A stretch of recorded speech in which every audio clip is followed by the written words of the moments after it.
कभी ठंड में ठिठुर कर देख लेना, तो कभी तपती धूप में जल के देख लेना कैसे होती है हिफाजत है मुल्क की। कभी सरहद पे चल के देख लेना, कभी सरहद पे चल के देख लेना।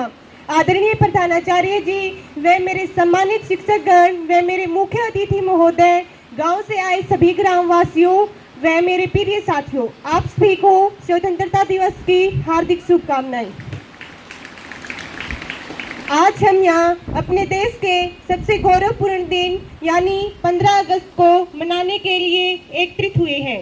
ये दिन हमें उस ऐतिहासिक क्षण की याद दिलाता है जब 1947 में हमारा भारत अंग्रेजों की गुलामी से मुक्त हुआ था।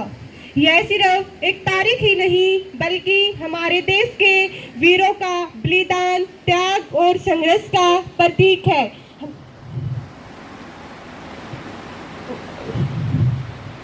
संघर्ष का प्रतीक है। हमारी यह आज़ादी लाखों लोगों के संघर्ष का परिणाम है। अहिंसा और सत्य के मार्ग पर चलकर देश को एक नई दिशा दी। ऐसे वीरों ने अपने प्राणों की आहुति देकर हमारे देश को स्वतंत्रता दिलाई।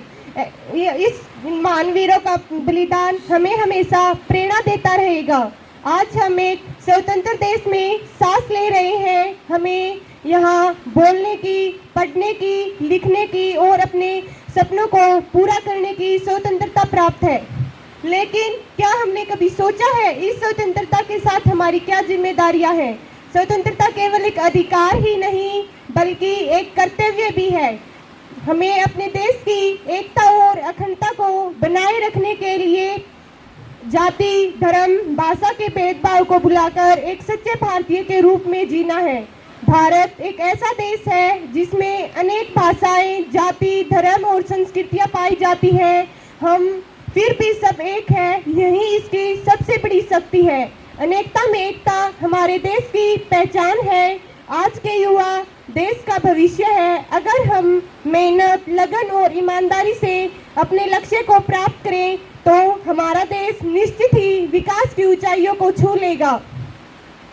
हमें अपने लिए नहीं बल्कि देश के लिए सोचना होगा। आइए हम इस पावन अवसर पर यह संकल्प लेते हैं कि हम अपने देश को स्वच्छ बनाएंगे और पर्यावरण की रक्षा करेंगे और एक जिम्मेदार नागरिक बनेंगे।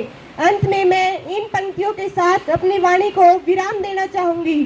बस हवाओं को ये बात बताए रखना, रोशनी होगी चिरागों को जलाए रखना, लहू देकर की है हिफाजत शहीदों ने, उस तिरंगे को सदा दिल में बसाए रखना, उस तिरंगे को सदा दिल में बसाए रखना। जय हिंद, जय भारत।